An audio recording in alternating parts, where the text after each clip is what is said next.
Hello guys, तो आज हम लोग विच हैट अटैलिए के एपिसोड नंबर 5 और 6 को एक्सप्लेन करने वाले हैं। ये एपिसोड बहुत ही धमाकेदार है क्योंकि इनमें हमको पहली बार मास्टर कीफ्री की पावर्स देखने को मिली हैं। तो भाई वीडियो को फटाफट से लाइक कर लो, चैनल को सब्सक्राइब कर लो और अगर आपके दिमाग में कोई भी डाउट है तो कमेंट सेक्शन में उस डाउट को पूछना बिल्कुल मत भूलना। एपिसोड की शुरुआत में हम देखते हैं कोको, एगॉट, टिटिया और ऋषि को, जो पूरी तरीके से खौफनाक और अजीब सा डायमेंशन में फंस चुके हैं। इनके सामने एक जायंट ड्रैगन है जिसका साइज लगातार बढ़ते जा रहा है। सिचुएशन बहुत क्रिटिकल है, पर टिटिया ने अपने मैजिकल क्लोक के अंदर एक ऐसा मैजिक कास्ट कर रखा है जिससे ड्रैगन डिस्ट्रैक्ट हो रखा है। ये चारों इस डायमेंशन से निकलने का रास्ता ढूंढ रहे हैं, पर प्रॉब्लम ये है कि बार बार घूम के वहीं आ जाते हैं जहाँ से ये शुरू करते हैं। इस तरह से ये लोग एक मैजिकल भूल भुलैया में एंडलेस लूप में फंस चुके हैं और यहाँ से बच निकलना लगभग नामुमकिन लग रहा है। इस पैनिक और केओस के बीच में कोको की नजर टिटिया पर पड़ती है, जो कि डर के मारे पूरी तरह से कांप रही थी। कोको तुरंत अपना क्लोक उतारकर टिटिया को पहना देती है और उसे काम करते हुए कहती है, पता है जब मैं डर जाती हूँ तो इस क्लोक में खुद को बहुत सेफ फील करती हूँ, क्योंकि इसके अंदर रोने से किसी को पता ही नहीं चलता कि मैं डरी हुई हूँ। ये सुनकर टिटिया को रियलाइज होता है कि वो फालतू में ही कोको को इन सब के लिए ब्लेम कर रही थी। अपनी गलती सुधारने के लिए टिटिया एक क्लाउड मैजिक स्पेल कास्ट करती है, जिसकी वजह से एक बहुत ही सॉफ्ट बादल का एनवायरनमेंट क्रिएट हो जाता है। कोको उस बादल के अंदर जाते ही खुश हो जाती है, उसे गर्मी का एहसास होता है। वो बताती है कि ये बादल कितना सॉफ्ट है, उसे नींद आ रही है। टिटिया इमोशनल होकर कोको से माफी मांगती है, पर कोको सारी गलती खुद पे ही ले लेती है। तभी टिटिया बताती है कि ये क्लाउड स्पेल उसने एक्चुअली खुद इन्वेंट किया है, क्योंकि बचपन में उसको बादलों पे सोने का बहुत शौक था। तभी वहाँ पर एगॉट और ऋषि आ जाते हैं। एगॉट अपने आदत के अनुसार टिटिया को बताने लग जाती है कि क्लाउड बनाने के लिए वो जिस मटेरियल का इस्तेमाल कर रही है वो सही नहीं है, लेकिन फिर वो कहती है कि शायद तुम लोग भूल रहे हो कि हमें मारने के लिए हमारे पीछे एक ड्रैगन पड़ा हुआ है। तभी कोको के दिमाग की बत्ती जल जाती है। कोको एक प्लान बनाती है। वो कहती है कि एक तरीका है जिससे हम ड्रैगन को पूरी तरीके से उलझा सकते हैं। तभी एगॉट कहती है कि उसके पास एक बेटर प्लान है, वो फायर मैजिक यूज करेगी, पर कोको उसे तुरंत मना कर देती है, क्योंकि लास्ट टाइम जब एगॉट ने फायर मैजिक ड्रैगन के ऊपर इस्तेमाल करा था तो उसे कुछ डैमेज ही नहीं हुआ था। फिर कोको अपना असली मास्टर प्लान रिवील करती है। वो कहती है हम टिटिया के उस क्लाउड मैजिक का इस्तेमाल करेंगे। कोको को पता था कि उनकी लड़ाई के दौरान ड्रैगन की नाक पे चोट लगी थी, जिस वजह से वो काफी परेशान है। शायद उसका आराम करने का भी मन कर रहा होगा। जैसे इन चारों नन्ही विचेस को भी ठंडी लग रही है, क्या पता ड्रैगन को भी ठंडी लग रही हो। तो क्यों ना हम एक बहुत ही बड़ा सा मैसिव क्लाउड बनाए जो कि काफी मुलायम और अंदर से काफी गर्म होगा। ड्रैगन को आराम करना पसंद है और शायद वही सो जाएगा और इससे हमें भागने का एक परफेक्ट मौका मिल जाएगा। पहले तो सबको लगता है कि कोको पागल हो गई है, पर कोई और सॉलिड ऑप्शन नहीं होने की वजह से सबको कोको के इस क्रेजी प्लान को एग्जीक्यूट करना पड़ता है। अब प्लान तो बन गया था, लेकिन इसको एग्जीक्यूट करना इतना आसान नहीं था, क्योंकि उन्हें सबसे पहले एक ऐसा मटेरियल चाहिए था जिससे वो इतना बड़ा क्लाउड क्रिएट कर सके। लेकिन इस मैजिकल भूल भुलैया में उनको सामान कहाँ से ही मिलेगा। लेकिन तभी एगॉट के दिमाग की बत्ती जलती है। वो कहती है हम इस क्लाउड को सैंड से बनाएंगे। एगॉट के प्लान के हिसाब से ऋषि बहुत सारे एक्सप्लोजन स्पेल्स बनाएगी जो कि बहुत ही छोटे छोटे होंगे, जिससे वो काफी बारीक सैंड कलेक्ट कर पाएंगे।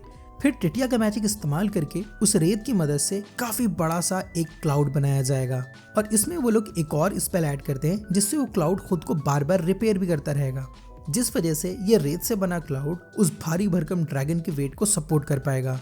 अब तैयारियां तो हो चुकी थी, बारी थी प्लान एग्जीक्यूट करने की। एक के बाद एक मल्टीपल ब्लास्ट कोऑर्डिनेटेड तरीके से होते हैं और एक बहुत बड़ा मैजिकल क्लाउड बनके तैयार हो जाता है। जैसे ही ड्रैगन को इतना बड़ा सा सॉफ्ट क्लाउड दिखता है, वो सीधे उस पे जाके लेट जाता है और फिर आराम फरमाने लगता है। प्लान सक्सेसफुल होने के बाद एगॉट कहती है कि अब उन्हें उस स्पेल को ढूंढना होगा जिसने उन्हें इस डायमेंशन में फंसा रखा है। कोको को याद आता है कि उसने कुछ देर पहले एक अजीब सा स्पेल देखा था। उस स्पेल के पास पहुंच के ये चारों फीचर्स आपस में डिस्कस कर ही रही होती हैं कि तभी टिटिया उस स्पेल को बिगाड़ देती है और चारों तरफ तेज हवाएं चलने लगती हैं और ऐसा लगता है कि हमारी ये चारों विचेस अब बचेंगी नहीं। एगॉट उस टावर से गिर जाती है जिसपे वो मैजिकल स्पेल बना होता है, लेकिन मास्टर कीफ्री उसे बचा लेते हैं। लेकिन मास्टर कीफ्री के पीछे वो भयानक ड्रैगन पड़ जाता है, लेकिन मास्टर कीफ्री भी कम नहीं थे। वो अपने मैजिकल पावर का इस्तेमाल करते हैं और एक बहुत बड़ा जाइंट वाटर ड्रैगन क्रिएट करते हैं। भाई ये जो एनिमेशन क्वालिटी थी ना, इसको देख के तो मेरी आंखें फटी की फटी रह गई थी। कीफरी का इतना जाइगैंटिक वाटर ड्रैगन देख के हमारे पुराने वाले ड्रैगन की तो फटके हाथ में आ जाती है और उसका काम वहीं खत्म हो जाता है। मास्टर कीफरी फौरन एगॉट, टिटिया और ऋषि के पास जाते हैं और पूछते हैं कोको कहाँ है। कोको वहां से गायब थी और तभी हमको पता लगता है कि असल में कोको तो मास्क्ड विच के पास है। मास्क्ड विच कोको से पूछती है कि तुमको मेरा दिया हुआ तोहफा कैसा लगा। असल में ये मास्क्ड विच कोको से उस पिक्चर बुक के बारे में पूछ रही होती है, लेकिन तभी कोको की आंखें खुलती हैं और उसे होश आ जाता है। तभी मास्टर कीफरी की नज़र एक पत्थर पे पड़ती है जिस पे वो फॉरबिडन मैजिकल स्पेल बना होता है। पास में ही मैजिक शॉप वाले दद्दू भी खड़े होते हैं, तो मास्टर कीफरी उनसे पूछते हैं कि क्या आप इस इंक से पता लगा सकते हैं कि इस इंक को बनाया कहाँ पर गया है। फॉरबिडन मैजिक सुनते ही दद्दू की हालत टाइट हो जाती है और वो कहते हैं कि हमको इस इंसिडेंट को नाइट मोरालिस को रिपोर्ट करना होगा। लेकिन तभी हमको मास्टर कीफरी का एक डार्क साइड देखने को मिलता है। वो एक बहुत ही डरावना लुक देते हैं और दद्दू को बोलते हैं कि तुम इसके बारे में किसी को कुछ नहीं बताओगे। एपिसोड 6 की शुरुआत होती है एटले से।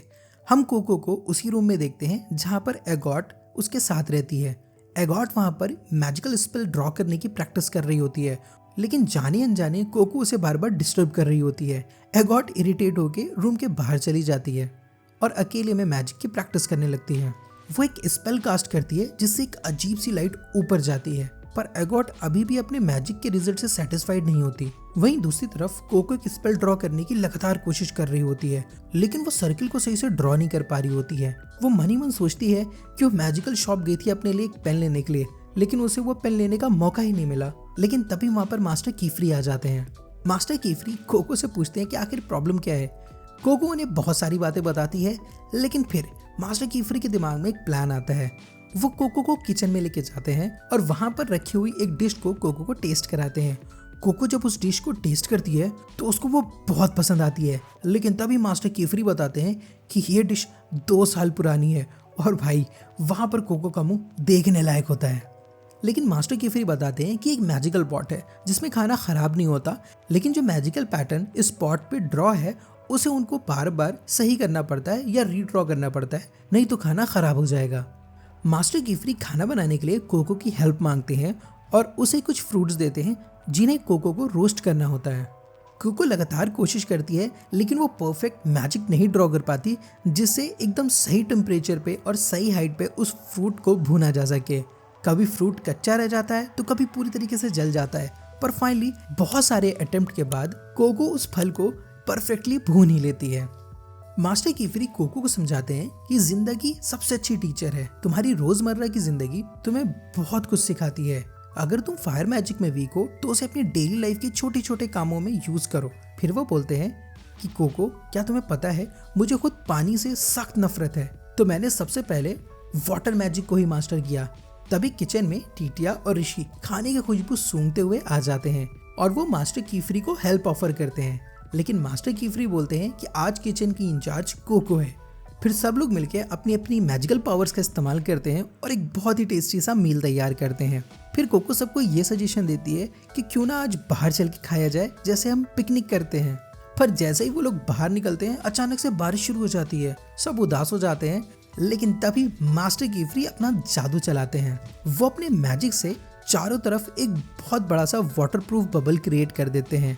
पिकनिक के दौरान एक बहुत ही खूबसूरत रेनबो निकलता है जिसे देखकर कोको एक्साइटेड हो जाती है और एगॉट को बुलाने के लिए वापस से एटालिया की तरफ भागती है।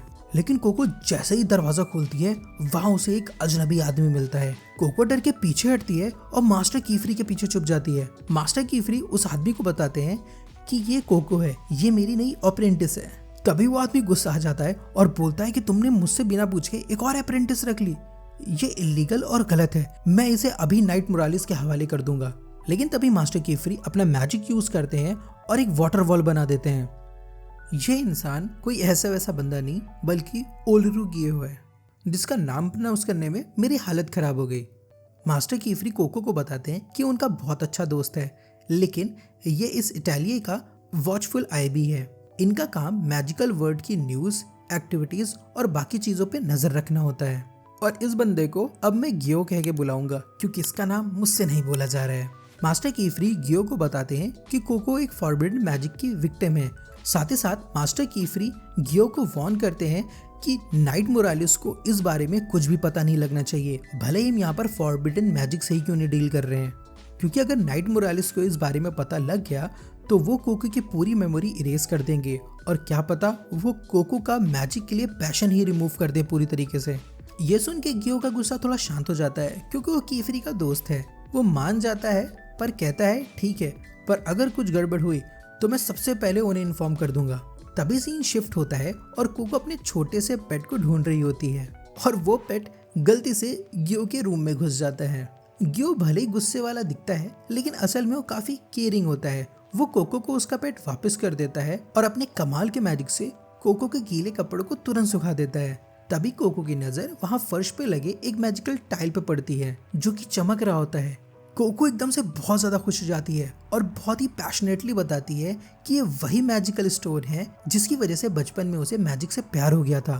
वो इमोशनल होकर गियो को उसके इन्वेंशन के लिए थैंक्स बोलती है और सेंसे बुलाती है, यानी कि अपना मास्टर। गियो थोड़ा एम्बेरस हो जाता है और दोनों को उठा के रूम से बाहर फेंक देता है। एपिसोड के एंड में सीन दोबारा एगॉट पे शिफ्ट होता है। इस बार उसके स्पेल से जो लाइट निकल रही होती है वो काफी स्टेबल और सॉलिड होती है, लेकिन फिर भी एगॉट उसे परफेक्ट नहीं मानती। वो मन ही मन सोचती है कि अगर उसने इस मैजिक को परफेक्ट कर लिया तो उसे बाहरी दुनिया में मैजिक करने का मौका मिलेगा। लेकिन तभी बाहर बहुत तेज शोर होता है। एक आदमी घबराया हुआ भाग के मास्टर कीफ्री के पास आता है और उनसे मदद मांगता है। वो बताता है कि एक मर्चेंट की गाड़ी तूफान में एक ब्रिज पे फंस गई है और ब्रिज टूट गया है, जिसकी वजह से उसकी कैरेज यानी कि गाड़ी डूब रही है। ये एक बहुत खतरनाक सिचुएशन थी। मास्टर कीफ्री उस बंदे की हेल्प करने के लिए रेडी हो जाते हैं, लेकिन वो तैयारी के लिए कुछ वक्त मांगते हैं। लेकिन तभी पीछे से एगॉट आती है और मास्टर कीफ्री से बोलती है, मास्टर आप मुझे हेल्प करने दीजिए, मैं आपके बहुत काम आऊंगी। और इसी हाई इंटेंस क्लिफ हैंगर के साथ हमारे एपिसोड 6 का अंत हो जाता है। तो दोस्तों उम्मीद है कि आपको ये एक्सप्लेनेशन वीडियो काफी पसंद आई होगी। अगर मजा आया तो वीडियो को लाइक और चैनल को सब्सक्राइब जरूर करना। मिलते हैं आपसे अगली वीडियो में एक नया एपिसोड और एक नई मिस्ट्री के साथ। तब तक के लिए बाय बाय।